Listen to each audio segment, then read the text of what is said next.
Let's move.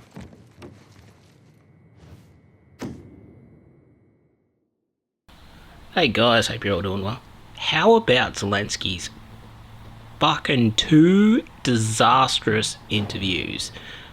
Interviews so bad that they may have single-handedly cost Ukraine the war. The first interview is basically him acting like a petulant child that it's a given that he's already going to get, you know, the weapons and aid from the US that he needs, and almost as if the US is subservient to NATO and has to go along with their wishes. NATO and Europe's influence somehow. It's almost like that.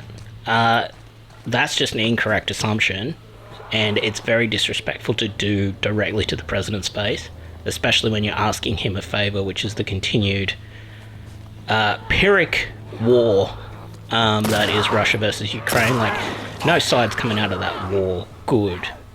Both of them are probably going to suffer serious population decline and population collapse just because of the amount of people dying in that war.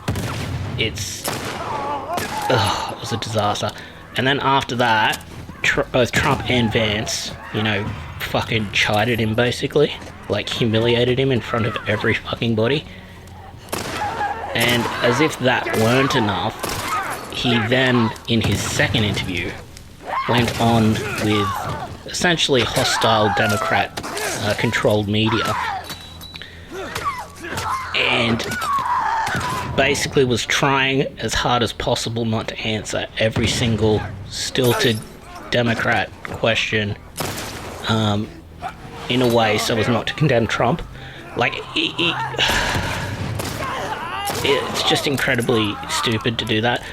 Like, Trump could easily view that as just a betrayal. Like, it's kind of an open secret that the media interview that he got gifted was from a hostile camp. It's the Democrats, and their goal is essentially to win. Well, the Democrats' goal is essentially to win the Russia-Ukraine war, right? This interview may have just lost Ukraine the war. It was that bad, and the Democrats seem comfortable doing that as long as it reflects badly on Trump. Like, those interviews were so bad. That looks just like a massive rift between Trump and Zelenski that the left in America just amplified so bad. They better hope Putin is not who they say Putin is, because Putin could read that like weakness big time and make it fucking big push. And it would essentially, it might go unanswered. Like, it was that bad. It could be read as weakness that bad. you better hope Putin is smarter than that and recognizes that this could be an end to his war. Because that's fucking a series of disastrous interviews and just another case of, liberalism weakness leading to more war. That was so cynical on part of the swamp and Democrats to essentially at least prolong the war. Yeah, it's just fucking insane. Like, at this point, it's hard to make the case that the Democrat media in America isn't directly treasonous. And treasonous just so the US loses, not treasonous so the Democrats win. The Democrats' war, their cause is the Ukraine-Russia war. The media there just strategically amplified like a huge fucking rift between Trump and Zelenski, implying that Trump was not going to give the arms the Ukrainians need to even hold the line, let alone win the war. They amplified that in essentially the strategic hope that Putin is then just going to read that as weakness and then just smash Ukraine with everything he has and just like break through the line and just capture way more territory. And then because of that disastrous interview and Zelenski's presumption that the US is going to give them whatever they want whenever they want, Trump's not going to give them anything, and then they're going to be fucked and they're just going to lose the war. And it's just going to be like a replay of essentially Poland, but strategically, where the US just, didn't back Ukraine from the left, and Russia just, came in from the right and just fucking smashed them. It's essentially going to look like that. Like, NATO's pretty fucking worthless, especially with all the dumb fucking kleptocratic socialists and all that sort of shit absolutely weakening the fuck out of all of their militaries. Like, NATO's worthless without the US. They're not going to do shit. Like, they're behind on all their spending, their militaries are vastly inferior to the US. Yeah. Like, when Trump said it could incite World War III, that show of weakness, he wasn't kidding. Like, it seriously could. Like, we're at the point where the Trump derangement syndrome and the left, the treasonous left, undermining Trump and undermining the US may have just killed hundreds of thousands of people. Like, that's how bad it is. They may have just done that. And worse still, they view NATO as a superior force to the US in some sort of, aristocratic way, even though the US military is vastly, superior to anything NATO has. The US economy is literally backing NATO. It is vastly superior to anything NATO has.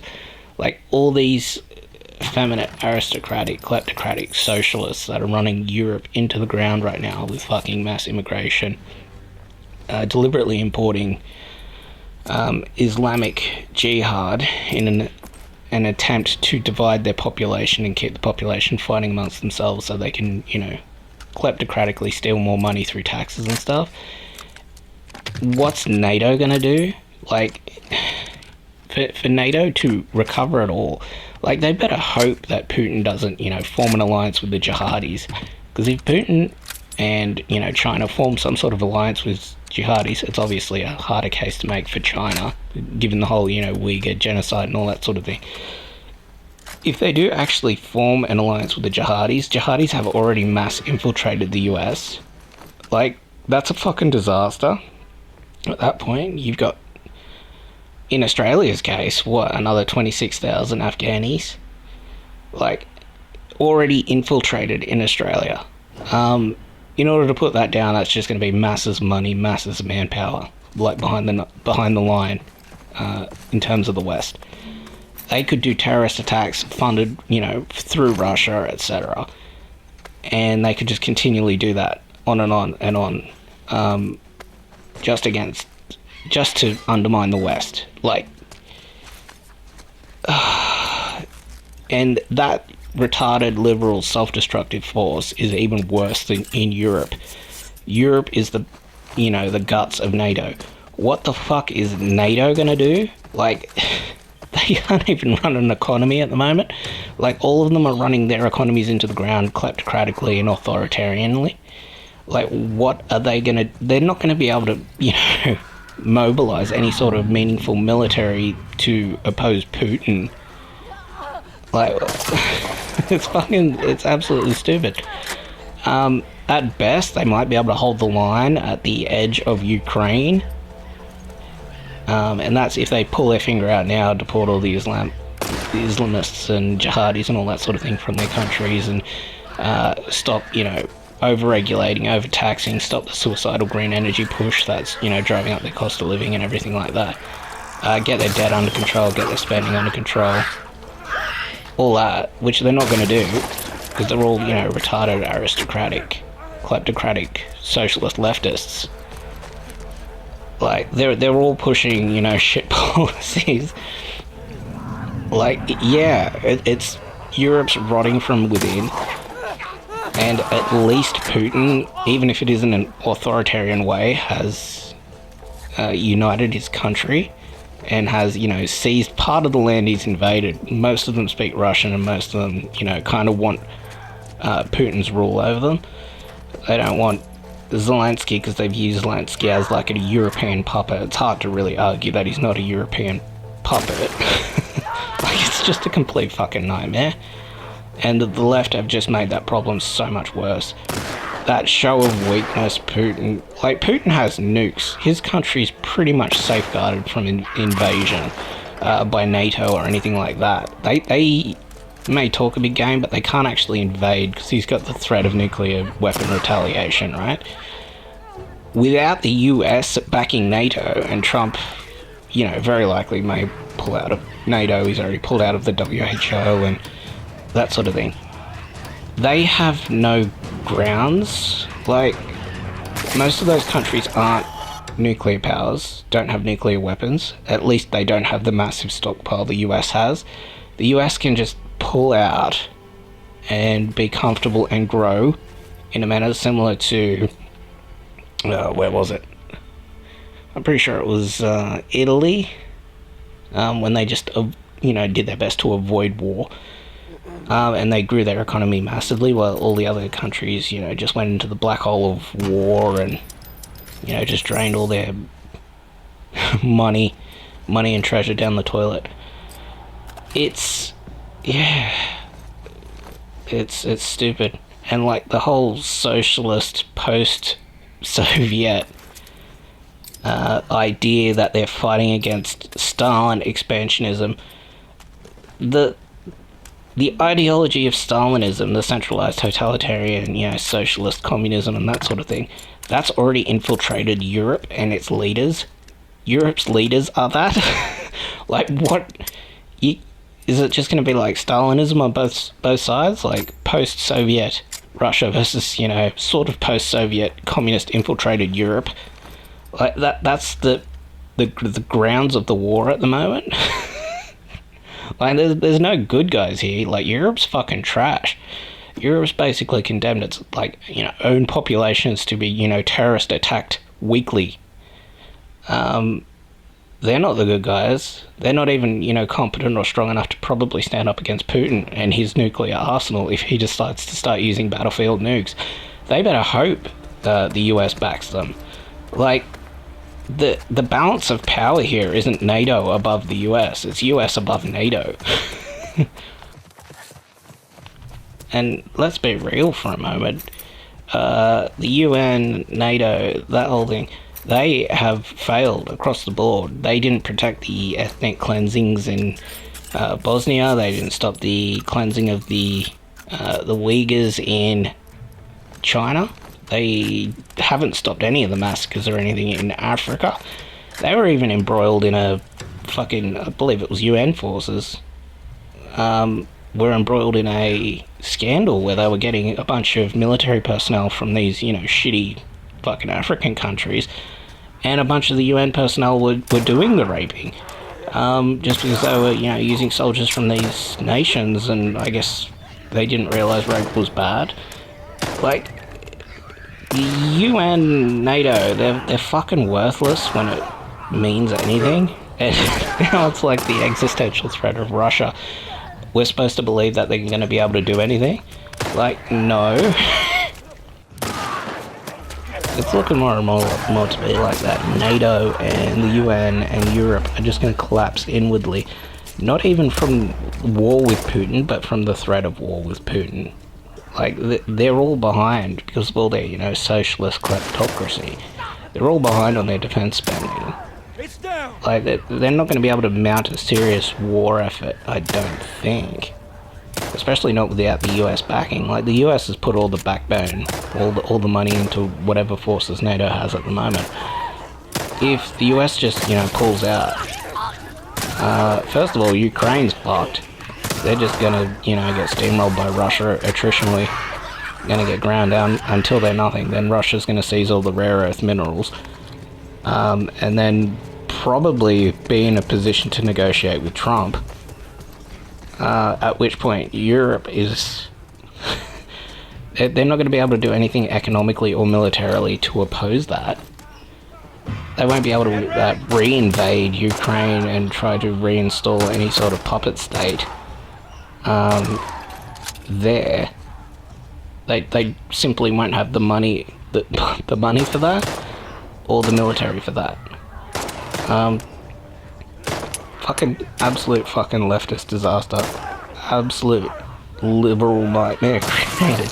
It's not even the first time this has happened. Like, if you look back through history, there's like a bunch of different examples of liberal weakness leading to war. Like the liberal idea of demilitarization, getting rid of nukes and everything like that. That's what led to the invasion of Crimea, was Ukraine not being able to respond in any sort of meaningful military way. And then after, you know, the peace deal for the Crimea, there was nothing to stop Russia, you know, gobbling up more territory. Once Ukraine lowered its guard and they got invaded again. Like, you want to stop the war, you can give Ukraine nukes. We're probably past that point now because Ukraine is mostly rubble. But if they do manage to get a peace deal out of this with the rare earth minerals on both sides, Trump making deals on both sides, if they were then to give Ukraine nukes after that, then they would be able to maintain peace between Ukraine and Russia, because it'd be pretty much, you know, a standoff, Mexican standoff with nukes. And once it's a Mexican standoff with nukes, you gotta go proxy war route. You can't go naked invasion of borders. You gotta do the Iran proxy war route and fund places like Hezbollah or fund Hamas to, you know, fight a guerrilla proxy war inside the country. You can't just, you know, openly invade places like, you know, Crimea or the Donbass. And I guess that's maybe what Trump's aiming at doing. And, like, if he succeeds, hey, look, that's peace for a war that, you know, Biden's weakness started. So, you know, that's a good end, good goal. The issue is you have liberals now legitimately trying to sabotage that plan and just keep a war going where, you know, as Trump said, thousands of people each side are getting killed. And civilian infrastructure in Ukraine's getting bombed to fuck. There's obviously massive civilian casualties there. There's obviously many, many more people dying just, you know, from lack of access to electricity and water. Because, you know, all the electrical substations and, you know, water treatment facilities are getting bombed to fuck. Like, yeah. Like, that could just be stopped, but, you know,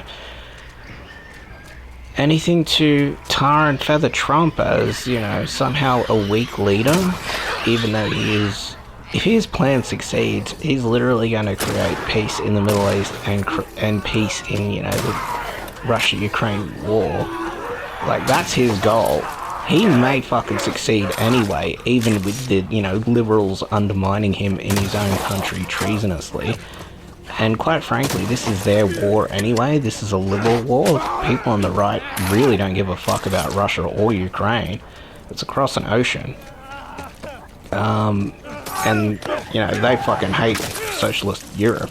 you know, pretty justifiably so. Socialist Europe is absolutely fucking trash with their liberal policy and totalitarianism and attacks on speech and everything at the moment. Like, you can see why they fucking hate it. It's pretty justified why they hate it. And they just, you know, kind of view Putin at least as a strong man, as opposed to, you know, a fucking chinless bureaucrat like the rest of the, you know, current UN nations, Australia included. Thanks, Albanese, for bringing in 26k fucking Afghanis without screening them properly. Not that you can ever truly, you know, properly screen Muslims. First of all, taqiyya, they're allowed to lie to deceive the infidel in order to convert and kill. It's like Islam's House of War or whatever it's called. And it would be even harder to detect on, you know, lie detector tests and everything, because they have a different moral system. They don't view lying as bad, and because they wouldn't have an intellectual sort of negative emotional spike, it'd be harder to read with a lie detector test and all that sort of thing. Even considering that, their culture is completely different. They have things like child marriage, which is a crime here. Pedophilia is a crime in the West.